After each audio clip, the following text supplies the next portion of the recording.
राधे राधे, जय Shri Krishna. Welcome back to social science savvy. आज मैं जो टॉपिक डिस्कस करने वाली हूँ वो टॉपिक बहुत डिमांडिंग में था, इसलिए वो टॉपिक मैं आज आप लोगों के सामने डिस्कस करूँगी। और वो टॉपिक है द वैदिक पीरियड। जी हाँ, आज हम वैदिक पीरियड के बारे में बात करेंगे। बट इसको स्टार्ट करने से पहले हमने जो लास्ट टॉपिक स्टडी किया था, जो मैंने आपको पढ़ाया था about the Indus valley civilization, हमें थोड़ा बहुत कि कैसे इंडस वैली सिविलाइजेशन की एंडिंग हुई थी। कुछ का मानना था कि नेचुरल डिजास्टर्स की वजह से हुई थी, चाहे वो ड्रॉट हो, चाहे वो फ्लड हो, चाहे वो फेमाइन हो, ये रीज़न थे। या फिर जो सरस्वती रिवर थी वो ड्राइड अप हो चुकी थी, और इवन तो जो इनहेबिटेंट थे मे बी उस चेंजेस की वजह से, उस समय जो चेंजेस हो रहे थे उसको एडजस्ट नहीं कर पा रहे थे, जिसकी वजह से दूसरे प्लेस में मूव ऑन कर रहे थे। लेकिन कुछ हिस्टोरियन का ये मानना था कि जो आर्यन की इन्वेजन हुई थी इंडिया के अंदर, वो भी एक that was one of the major reason कि जो हड़प्पन इनहेबिटेंट थे वो शिफ्ट हो रहे थे दूसरी प्लेस पे, और ये सिविलाइजेशन की एंडिंग हो रही थी। तो हम इस टॉपिक में द वैदिक पीरियड में हम आर्यन सिविलाइजेशन के बारे में पढ़ेंगे। सिविलाइजेशन नहीं, आर्यन पीरियड के बारे में पढ़ेंगे। आर्यन कौन थे, ठीक है, वैदिक पीरियड किसको कहा गया, वेदास क्या होते हैं, आर्यन की इंफॉर्मेशन हमें और कौन कौन से बिसाइड वेदास और किस किस सोर्सेज से मिली, हम इसके बारे में आज स्टडी करेंगे। तो अच्छे से सुनना, बहुत ध्यान से सुनना, बहुत इंटरेस्टिंग होने वाला है ये टॉपिक, और आपको बहुत ईजिएस्ट वे में ये टॉपिक समझ में आ जाएगा। क्लियर है? तो let's begin with the topic. तो बेसिकली क्या था कि जो वैदिक का टाइम पीरियड था या वैदिक लिटरेचर का जो टाइम पीरियड था वो था 1500 BC टिल 600 BC, ये टाइम पीरियड था। अब इस टाइम पीरियड को ना दो पार्ट में डिवाइड किया गया था। एक 1500 BC से 1000 BC तक, सेकेंड टाइम पीरियड था 1000 BC से 600 BC तक। अब जो 1500 से 1000 BC की हम बात कर रहे हैं, ये था अर्ली वैदिक पीरियड, और जो 1000 BC से 600 BC की हम बात कर रहे हैं वो है आपका लेटर वैदिक पीरियड। तो अब इसमें हम समझेंगे क्या डिफरेंस है, क्या हमें चेंजेस देखने को मिले थे, वो हम डिस्कस करेंगे। बट इस पीरियड को स्टार्ट करने से पहले या डिस्कस करने से पहले मैं आपको ये बताना चाहूँगी कि वेदास होते क्या है, सोर्सेज कौन कौन सोर्सेज, हमें आर्यन लाइफ के बारे में पता चला, आर्यंस कौन होते हैं इसके बारे में डिस्कस करेंगे। देखो ये टॉपिक ना बहुत डिबेटेबल है। कौन सा टॉपिक कि आर्यंस कौन थे, क्या वो इंडियन इनहेबिटेंट थे, क्या उनका ओरिजिनल जो होमलैंड था वो इंडिया था या वो बाहर से आए थे। देखो जो एक्चुअल में आर्यंस है ना वो इंडिया के तो थे ही नहीं, वो आए थे बाहर से। जो हमारा सर्दर्न रशिया है और जो हमारा सेंट्रल एशिया है, इन दोनों के जो बीच का एरिया है, वहाँ से ये ट्राइब, जो एक ट्राइब था वो इंडिया में आता है फॉर ग्रेजिंग पर्पस, क्योंकि इनके पास कैटल थी, हॉर्सेस थे, तो लैंड की कल्टीवेशन के लिए, लैंड को ऑक्यूपाई करने के लिए, कैप्चर करने के लिए, कॉन्कर करने के लिए, एक्सपैंड करने के लिए वो इंडिया में एंट्री लेते हैं। क्लियर होगा? अब लेकिन यहाँ पे मतलब अगर आप रिसर्च वर्क करोगे डिफरेंट बुक्स में मोस्टली बात यही लिखी है कि जो आर्यंस है वो ओरिजिनल, उनका जो होमलैंड था वो इंडिया नहीं था, उनका ओरिजिनल जो होमलैंड था वो था आपका European countries and central Asia के बीच का जो एरिया जहाँ पे वो रहते थे। मोस्ट इंपॉर्टेंट जानने वाली बात ये भी है कि कभी ये सिंगल नहीं आते थे, ये ट्राइब में ट्रेवल करते थे। तो उसमें से एक ट्राइब इंडिया में एंटर करता है for cultivation, for grazing purpose, और इन्होंने ही जो न्यू एनिमल की वहाँ पे उस समय डिस्कवरी हुई थी, डेट इज हॉर्सेस। तो ये चैरियट जो था उसके हॉर्सेस को टाइड अप किया जाता था, और यहीं से स्टार्ट होती है कि हॉर्स के भी हमें बोन्स देखने को मिले हैं, ठीक है, और यहीं से आर्यन लाइफ के बारे में पता चलता है।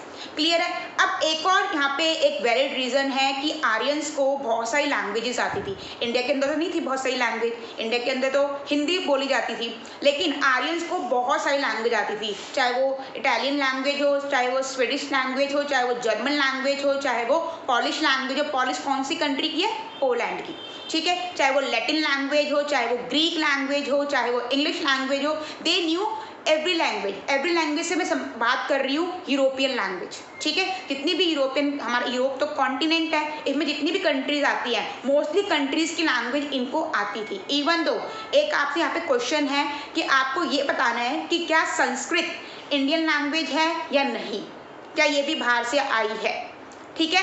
तो अब इनको they knew each and every language of European countries, तो हम ये नहीं कह सकते कि जो आर्यंस हैं उनका एक्चुअल जो होमलैंड था वो इंडिया था। ओके, तो यहाँ पे एक डाउट क्लैरिफाई होता है ना। अब हम मूव ऑन करेंगे कि एक और चीज़ हिस्टोरियन ने ये पता लगाई थी कि जो कुछ ना जो वर्ड्स होते थे बहुत कॉमन होते थे। अगर देखो मैं मातृ कॉमन एग्जाम्पल है, ये हर बुक में गिवन होता है। मातृ संस्कृत में बोलते हैं, मैट्री का मतलब क्या होता है? माँ, इंग्लिश में मदर बोलते हैं उसको। जर्मन में क्या बोलते हैं, इसको मटर बोलते हैं। तो डिफरेंट डिफरेंट वर्ड्स हैं लेकिन मीनिंग सेम है। तो इससे ये आइडेंटिफाई किया गया कि they knew various languages. Clear हो गया यहाँ पे। अब जब आर्यन की इन्वेजन हुई थी इंडिया के अंदर, वो टाइम पीरियड था 1500 BC का, ठीक है, और यहीं से वेदास की भी कंपोजिशन हुई थी। इसलिए 1500 BC से 600 BC को वैदिक पीरियड कहा जाता है, ठीक है। अब आर्यन की लाइफ के बारे में, रिलीजियस के बारे में, प्रैक्टिसेस के बारे में, क्या उनके कस्टम से, कैसी लाइफ वो जीते थे, ये सारे हमें वेदास की बुक से पता चले हैं। और बिसाइड वेदास हमें ब्राह्मण्स, हमें अरंक्यास, उपनिषद एंड जो एपिक्स थी महाभारत, रामायण, इनसे भी हमें आर्यन की लाइफ के बारे में इंफॉर्मेशन मिली है। तो हम एक एक करके बहुत अच्छे से, मैं बहुत ईजीएस्ट वे में समझाऊंगी, कोई डिफिकल्ट वे में नहीं बताऊंगी, बहुत सिंपलेस्ट वे में बताऊंगी। अच्छे से बस समझने की कोशिश करना, ठीक है। अगर ना भी समझ में आए ना तो वीडियो को बार बार देखना ताकि वो क्लैरिफाई हो जाए। और सेल्फ स्टडी मोस्ट इंपॉर्टेंट है। जब तक आप सेल्फ स्टडी नहीं करोगे टॉपिक की, नहीं समझ में आएगा। क्लियर है? चलो स्टार्ट करते हैं वेदास से। तो वेदास का बेसिकली मतलब क्या होता है, नॉलेज, ठीक है। और एक चीज और समझ लो कि जो वेदास थी ना, वो किस में लिखी गई थी, कौन सी लैंग्वेज में लिखी गई थी, संस्कृत लैंग्वेज। जो संस्कृत आप अपने स्कूल में पढ़ते हो वो लैंग्वेज नहीं है। जो ओल्ड संस्कृत बोलो या फिर क्लासिक संस्कृत बोलो, उस लैंग्वेज में वेदास लिखी गई थी, ठीक है। वो बहुत डिफिकल्ट संस्कृत है, ठीक है। जो आज आपको ये संस्कृत डिफिकल्ट लग रही है, जो आप लोग पढ़ रहे हो, उससे भी ज्यादा बहुत ज़्यादा डिफिकल्ट क्लासिक संस्कृत है। तो उस लैंग्वेज में वेदास लिखे गए थे। अब वेदास जो है 4 टाइप्स के हैं।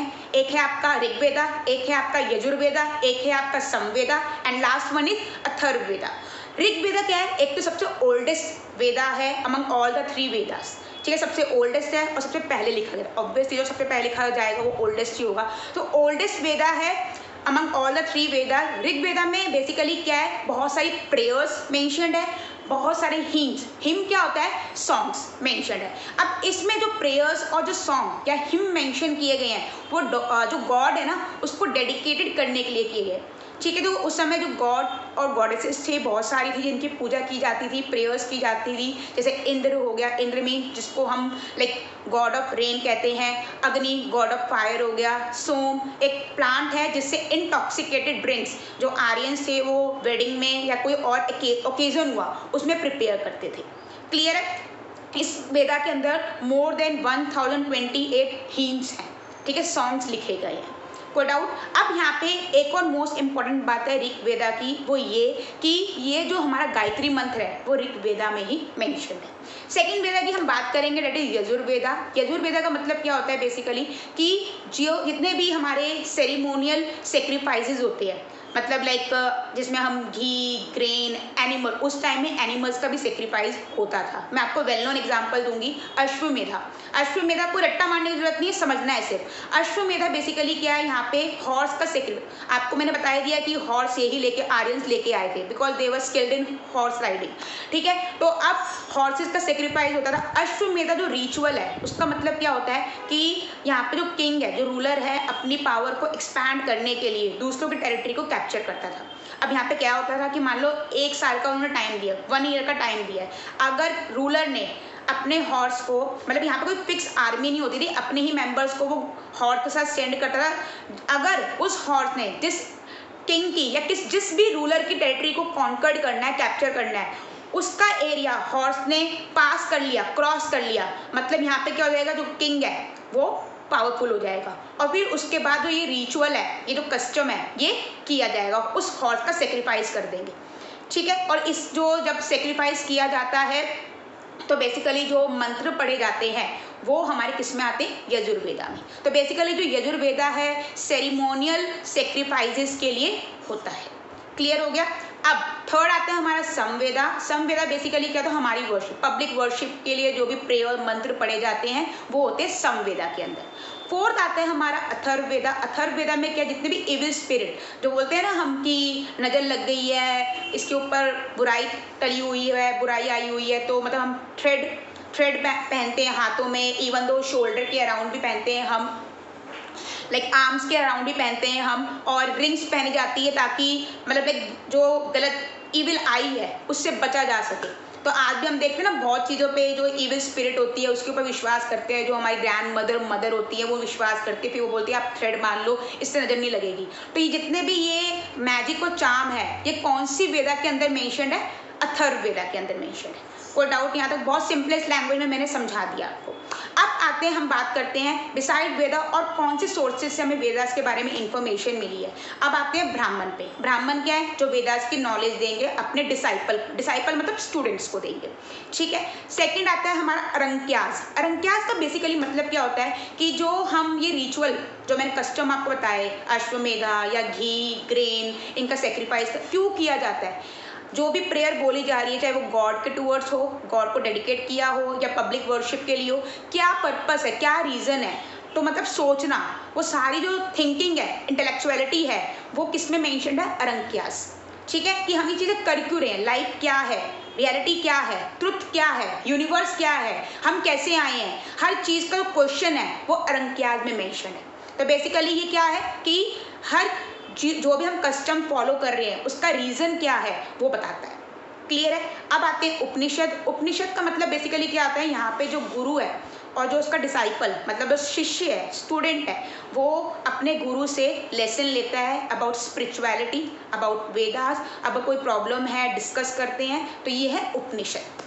अब हम और सोर्सेस की बात कर रहे हैं एपिक्स की। एपिक्स क्या है? Basically epics Ramayan and Mahabharat, मतलब इसमें बेसिकली हीरोज एंड गॉड की लाइफ के बारे में, उनकी लाइफस्टाइल, कस्टम, ट्रेडिशन के बारे में बताया गया है। तो एक ग्रैंड कलेक्शन है about the life story of God and heroes, जैसे रामायण एंड महाभारत।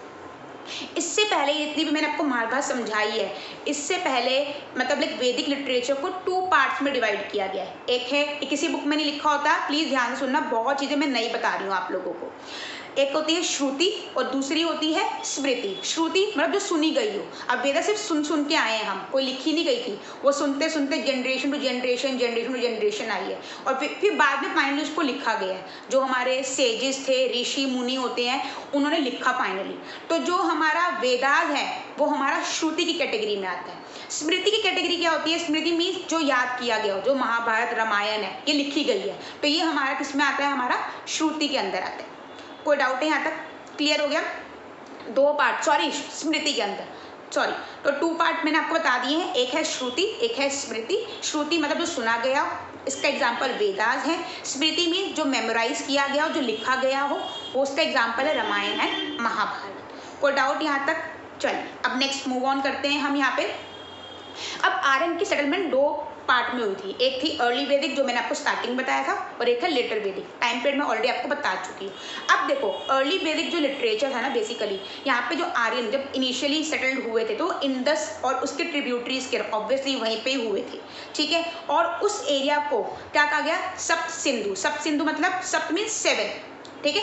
तो ग्रुप ऑफ 7 रिवर्स, तो सिंधु तो हमारी इंडस थी, तो वहाँ पे रिवर्स की जो फ्लो हो रही थी वहाँ पे सेटल्ड हो चुके थे। और इनका जो मेनली इनको जो एरिया कॉन्कर्ड करना था, क्योंकि ये नॉर्थ वेस्ट से आए थे, नॉर्थ वेस्टर्न रीजन मेरी साइड से ये वाला है, तो नॉर्थ वेस्टर्न रीजन से आए थे, तो इनको पंजाब, सिंध और जो हमारा नॉर्थ वेस्टर्न एरिया है इसको कॉन्कर्ड करना है, ताकि ये अपनी जो लैंड को है एक्सपैंड कर सके कल्टीवेशन के लिए, ग्रेजिंग पर्पस के लिए, कैटल्स के लिए, ठीक है। तो अब जो वहाँ पे हड़प्पन पीपल रह रहे थे, मे बी वो इनको रहने नहीं दे रहे थे, या वॉर हुआ, बैटल हुआ, तो जो ये आर्यंस थे ना, इन्होंने उनको क्या कहा? दास्यूज। दास्यूज मीन जो कि इनके अगेंस्ट होते थे उनको ये दास्यूज कहते थे। जो इनके सेक्रीफाइसेस को, जो इनके रिचुअल को नहीं मानते थे, उनको ये दास्यूज कहते थे।